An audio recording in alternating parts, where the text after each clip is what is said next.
Hi friends, ఇవాళ నేను number names నేర్పించబోతున్నాను. రండి నేర్చేసుకుందాం. ఫ్రెండ్స్, ఇక్కడ 19 ఉంది కదా ఫ్రెండ్స్.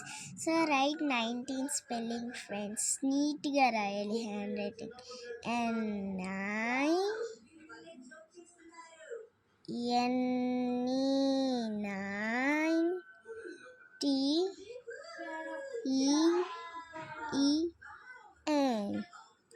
19 ఫ్రెండ్స్. ఇలా నీట్గా రాయాలి. నెక్స్ట్ దానికి వెళ్ళిపోతాం.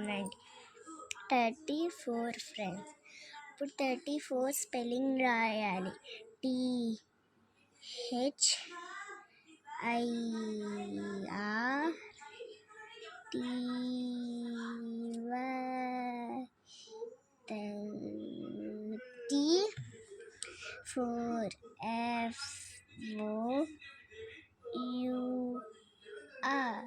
FOUR. ఇలా విడివిడిగా రాయాలి ఫ్రెండ్స్. కలిపి రాస్తే 34 అయిపోతుంది ఫ్రెండ్స్.